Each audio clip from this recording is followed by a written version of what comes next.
You gotta use the camera. You gotta use the camera. Hey, okay, those 4K videos that we shot. Nah, some of them weren't very nice and like that. However, this also provides like good. You know, some individual, we won't name names. I feel like I already know who it is. Just because you said we're not gonna name names. One day I had not planned. Jesus Christ. I had not done my due diligence for contingencies, and I hadn't planned to render the podcast at the location that I was at one night. And I went ahead and posted it without rendering it. So when we podcast, I color grade, and then I adjust the audio so that it's proper. And I have a shitty old computer, so that takes way too long to render, and it basically blows up every time, but we get it done, and I'm not complaining. It's just a circumstance. And that night, I just posted it, and the conversation we had was, oh, but you're sacrificing quality of the video. And you know, I responded by saying, and this is evident in how we've gone about continuing, is that it's not, and it never really has been, the quality of the video itself. The most important thing is the content, the quality of the content. Is what we're saying changed by how it looks? No. Because those who are actually looking for the right value from our podcast, the people that we are actually podcasting for, and the people that we know, you know, those 10 viewers who actually view our podcast and listen to it through and through, shout out to y'all. Y'all are the best. We love you.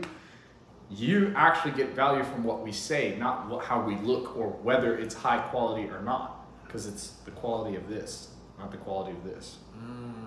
And that was the end of that conversation.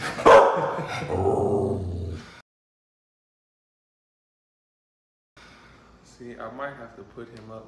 I think he's fine. We'll see. But anyways, Austin. Remember the last time we kept him out? Yeah, I was getting. He looks like I was getting violated. He's ready to, you know, right now. As you see, he's look. He's about to do it. No, it's because I have a scab, and dogs like licking scabs. Yeah, it's a thing. It's weird. You know that they used to use certain dogs to treat wounds, so they would lick the wounds because there's like an antiseptic characteristic of dog saliva. Yeah. So I don't know. The things you find out on the fucking AM Club podcast, I'll tell you what. You probably didn't expect that. All right. Welcome to the AM Club podcast. Good to see y'all fuckers again. That's something. So what are we talking about today, man? On the docket for today is...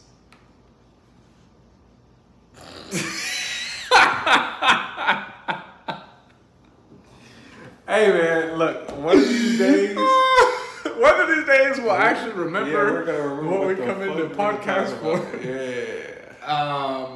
Market product fit. Or product market fit. I think it's PMF, yeah, product market fit. That is on the docket for today. You want to give the definition? Okay, so when we talk about product market fit, we're talking about really knowing your audience. Knowing who the fuck you're talking to, knowing who you're dealing with, and knowing who you want to do business with.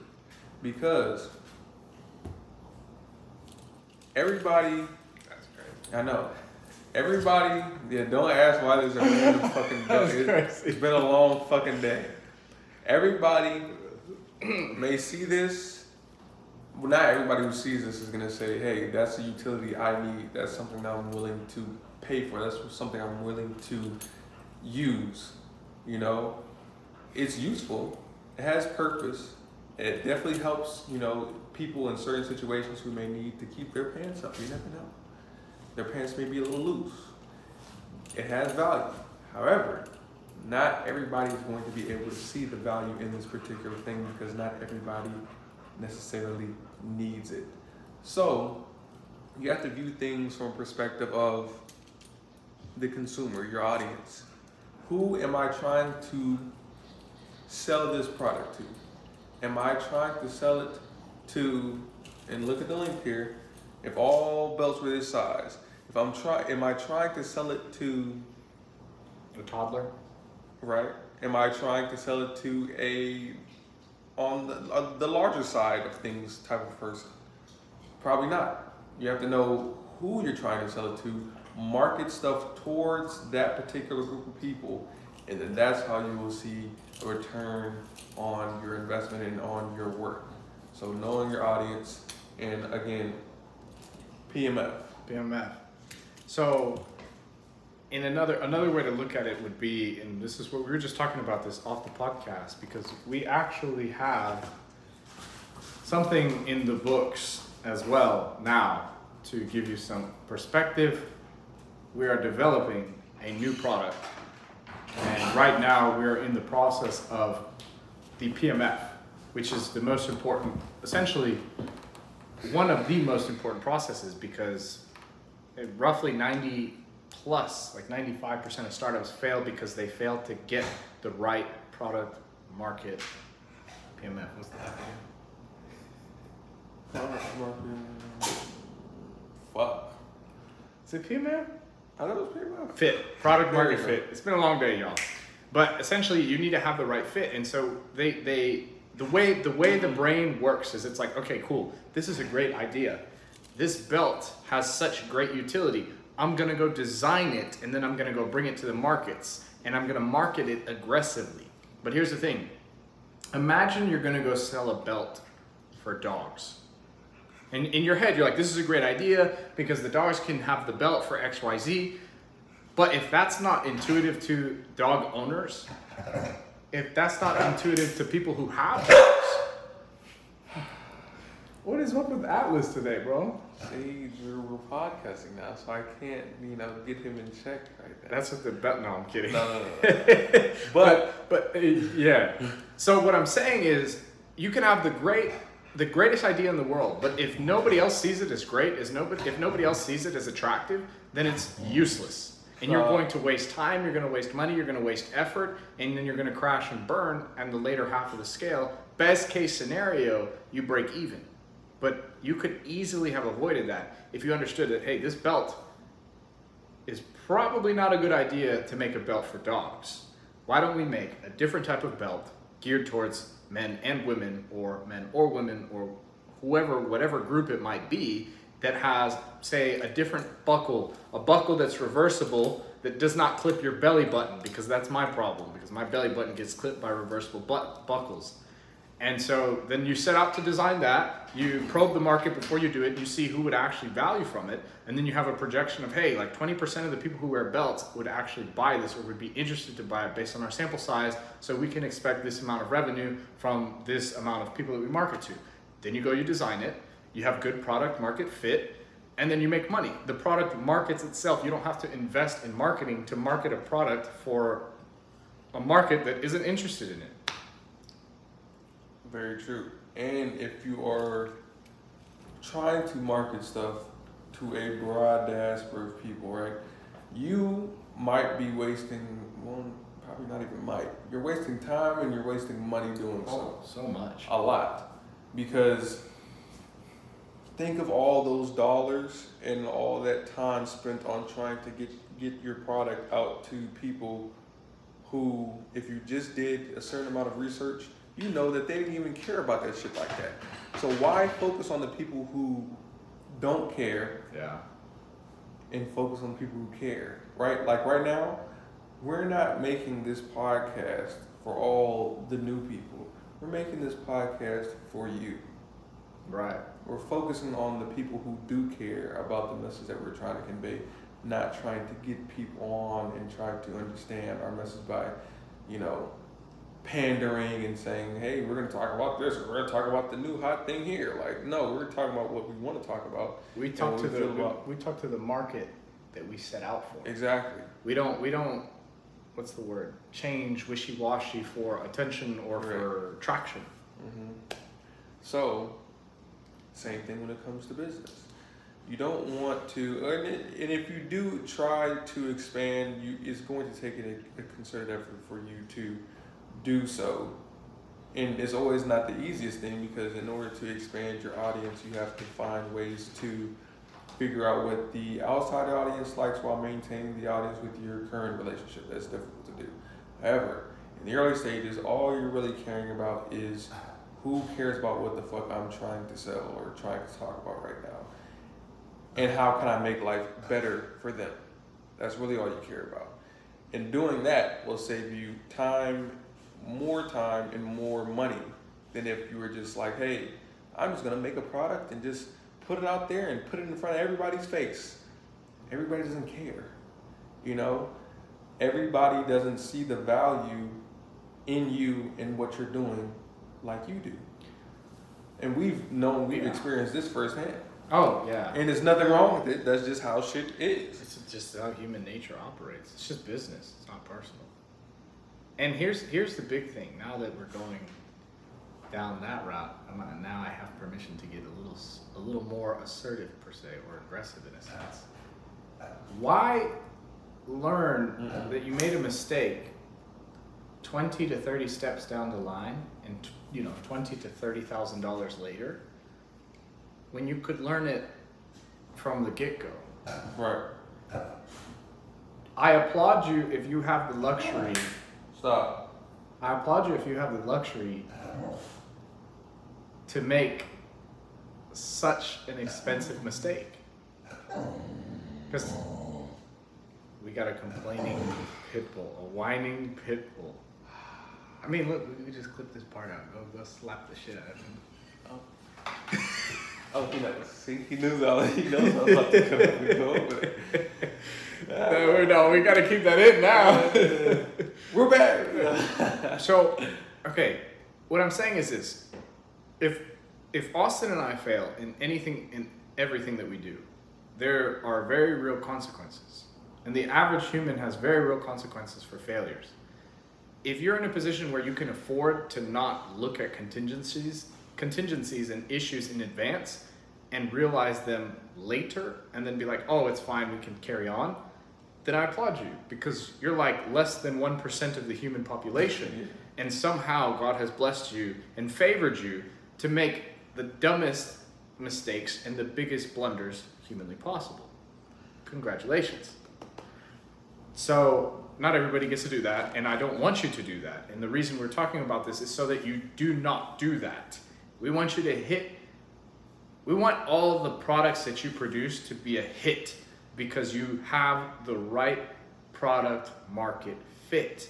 And that's putting aside your ego, that's putting aside your pride, that's putting aside the fact that your product is like a child to you and you want it to be in your spitting image. You want it to be exactly how you dreamt it, and well, it looks like this and it's this, and everybody's gonna love it because I love it. No. Understand, if you own a restaurant, anybody who's ever worked in the restaurant industry or food industry understands this as well.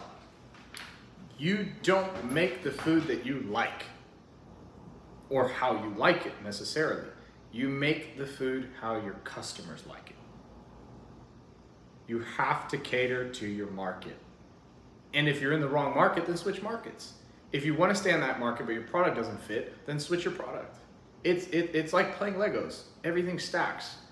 But obviously, if it's a curved shape, there's a potential that it's not going to fit on the flat shape, and that's just fine. And this is going to be a real stupid analogy, as far as it's not going to be the most like intelligent thing. However, that's like going to a predominantly Muslim area and making a menu filled with pig items and swine items, and then complaining that it doesn't sell. Exactly. Like you might like pig, you might like eating the swine, you might like bacon, you might like all that stuff, right? But you're gonna go to an area where you don't know your audience, you don't know your consumers, you don't know your potential clients, and say, hey, here's some shit that I made. Eat it. It tastes amazing. Yeah, trust me, just eat it. You know, that's even kind of like That's insulting. Exactly. You're probably gonna, some shit's probably gonna happen to you. You know, like that's like Jose said, that's insulting for you to just say, hey, I just made some shit and came up with some shit. Here, take it just because I did it. No, you're gonna have to cater shit towards the people that you want to sell with or interact with, you know? So when you have anything that you want to do, you have to think, and even just, this is something that I experience on a day-to-day basis, you don't want to think about what you want solely, you have to think about what the consumer wants. So it's a little bit of give and take. Like you have to think, okay, I am a subject matter expert on this thing, so I do know how to implement it. But on another hand, you have to say, well, it's not about how I want to see it. How does the consumer, how does the client, how does the partner, how does the person want this to be given to them? And you may have to change certain things in order for it to be receivable by a person that you're trying to sell something to. And again, like you're selling something to somebody at the end of the day. You're making somebody say, hey, here's some fucking money out of my pocket, here you go. Most people, especially in today's society where everything's fucking going up in price, it's going to be very hard for you to try to get a single dime out of a person's pocket. Yeah. So to definitely decrease that amount of pushback that they may have, you have to make it easier for them to say, hey, I like that product. It does what I want it to do. It makes my life easier. I'm gonna buy it. You have to think of shit like that. You have to think, how can I make someone's life easier? How can I give them, some time back? How can I keep more money in their pocket? How can I make my product do that so that it caters to that person, even if I might lose a little bit in the beginning? Because it's about what they want. It's about that product market fit. Does it fit in the market that you're trying to push? Whatever you are selling or whatever you're giving to somebody, does it fit? I mean, a perfect example. Let's go for one that everybody knows. Let's start with Apple, but let's go to where Apple actually rose to fame, and that was with the iPod. Ooh, so there was the Walkman. good days, man. There was the Walkman. There were CD players. There were cassette players, and they were cool. They were awesome. But you could actually, with the CD, get them on a computer, and you could have the music in digital format.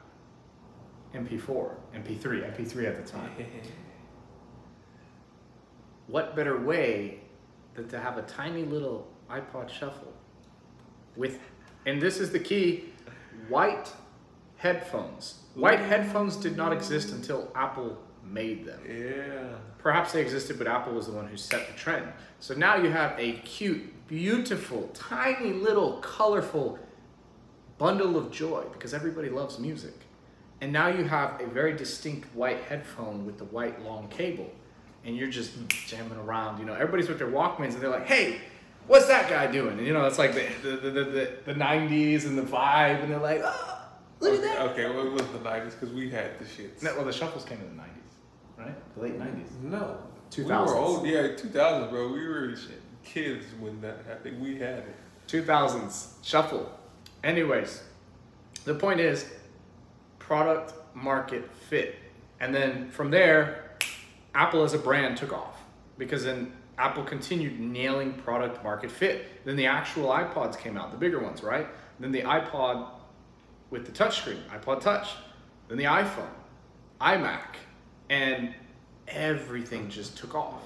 And so another example, Uber. Now, we're not going to talk about necessarily the marketing strategy. We're just talking about product market fit. The marketing strategy is a conversation for another podcast. What do they call it? Glorified taxi drivers. That's what they called it. Don't worry. Professional taxi drivers. Don't worry about who they is. We just had a funny story. That's we're not the ones saying it. Yeah, we're not. Let me tell you. I will tell you verbatim, essentially what we were told, and I don't think it's a good joke. But this is a joke that we were told. And it says, "Who would have thought we'd see the days when our friends quit their jobs to be professional taxi drivers?" And by that, they mean professional Uber drivers.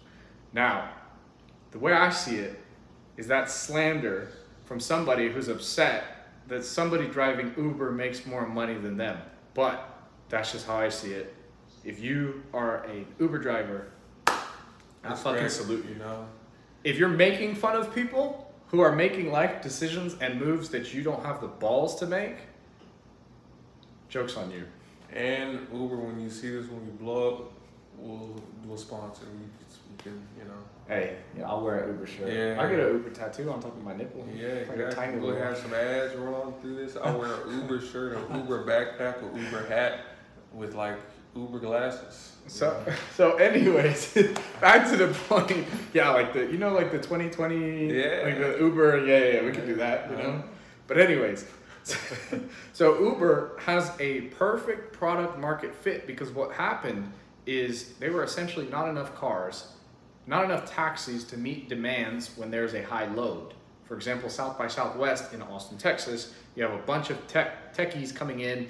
You barely have enough hotels. You barely have enough transportation because we don't have a centralized public transportation in Texas at all. So what do you have? Uber. So it's easy, convenient, and quick to get a car to get you from point A to point B. You just open an app. You don't have to hail a taxi. You don't have to call a corporation. You don't have to schedule with a business in advance. Easy, plain, simple. Airbnb is another example. For people who do not want to stay in hotels, who cannot stay in hotels because hotels get booked, and who are coming in during vacation or holiday season when a city is completely occupied, it's easy to get a room or a house. You can rent an island on Airbnb. You can rent a boat on Airbnb. You can rent all kinds of things on Airbnb. How much is the island? You want to find out, bro? Yeah. Hey. Well, I don't know if we're gonna rent it. We'll Why? just buy it. Because of my island. Alright, okay. Fuck. No, I don't want island. It's gang slang. And Snoop Dogg is like, hey, now they gotta go with the gang slang. Yeah. And then Kevin Hart goes, you know why I'm not laughing? He's like, what? Because I'm an island. No island for me. I don't want island anymore. Listen, y'all don't understand how much fun we have in life. Okay, we have a blast. I know you see us all serious and talking shit all the time, but like, man. Life is funny. Life has been very amazing. Yeah, it's been very interesting as of late, And most people, I'm not even gonna, it's not even on some cocky shit, but a lot of people probably wouldn't have been able to smile and laugh through the type of shit that we've been going through lately. But we know that we're trending in the right direction. So, laugh now, cry, tears of joy later. Yeah. I'm just sitting in a Lamborghini. I mean, here's the thing, bro. It gets harder and harder and harder. And honestly, like some of the things that have happened, like the timing of a lot of the things that have happened have just indicated to us that they're being put into place as a challenge directly correlated with that circumstance. It's like, all right, I'm Sisyphus, I'm carrying the rock, and then a second rock just falls on my back right as I'm about to get there. And I'm like, or I'm Atlas, I'm holding the world, and then like a moon falls on top of it. And right when the first rock starts to get like, oh, I can, this is not as bad as when I started. Bam, it gets heavier. Another one. And so most people would be like, oh, boo-hoo, life is hard, I'm a victim, I'm not a victor. Ooh. But here's the difference. Ooh. Shout out to Bedros for this. Bedros clean. We got him playing right now. Hey, B, I like it. Hey, and we got his book right there, Man Up. You know what I'm saying? Hey, so we pull out books. Yeah, I'll still get the book. So Bedros says, be a victor, not a victim. And that is a choice. So there you go. Man Up. I actually have an Instagram post with this book. It's one of the toughest ones I have, remember? Yeah. With the what is it called? It's what was the Nike Nike Tech? Nike Tech. It's a Sam's Tech, bro. I can't afford Nike Tech. Not yet. They don't know that. Well, now they do know that. Well, listen, I got no problem saying that. Fuck it, This is a great book, though. If you ever get the chance to read this book, scratch that. Read this book. Yeah. If you're a man, if you're female, or whatever you choose to identify as, you will gain value from this book. Read books, bro. You gotta read books. If you don't read 12 books a year, what do you do? All millionaires plan their life the day in bed. How do you know? How do you know? You're not a fucking millionaire. Man, that's not even something we're talking shit. Do. We're talking shit about that's something regular people should fucking do. Guys, if you don't read books, you will not grow. You will not grow. And I'll tell you, if you do not grow, when you start business. Okay. When you start business, what does that mean? Not when you start a business or when you start your business. When you start business, what's business? I could be taking a shit and say that's business. I could be scratching my toenails and be like, that's business. That's crazy. I could be fucking plucking my unibrow and say, that's business. No, what is business? Define business, please. Please, please, please, please, please. I wonder, have you ever written a fucking book? You're talking about, you gotta read? Every month. A portion of that money goes to Shrine Children's Hospital. I'm telling you, bro. I thought something cool was gonna happen. Like, let me let it play. Like, no, he's talking about that children's hospital. I mean, that is cool. I mean, yeah, that seems cool. Yeah, give him money back. Relax, bro. Give him money back. Shit, I don't even know where we're going. Life is good, bro. All I'm gonna say is like when you know that if a challenge comes when you least expect it, and I'm not saying like, oh, you're living a happy life and life gets hard. No, I'm saying life is hard and then it gets instantaneously harder on the moment. Like you're on the hot seat and the seat gets twice as hot and then you're in Texas, so it's even hotter. Mm-hmm. It's like, okay, yeah, you can you get an idea like, okay, this was ordained. This was meant to happen and this is testing me. This is like, okay, will you break or will you not? This is an opportunity to build that next level of character. I mean, Austin, we're at a point where we've broken to the next level of character development, and now we're at the point where it's like it's hard. We passed the extreme pain upward, and now we're here at the plateau. Would you say, which is more difficult? Would you say from our first podcast? Oh, I think I know your answer. But where we're just geeking on the couch and we're wearing our ATX Reels hoodies, and we're like, welcome to the AM Club podcast. Yeah, like maybe, of course, it's us, and like we're experiencing shit as it's going on.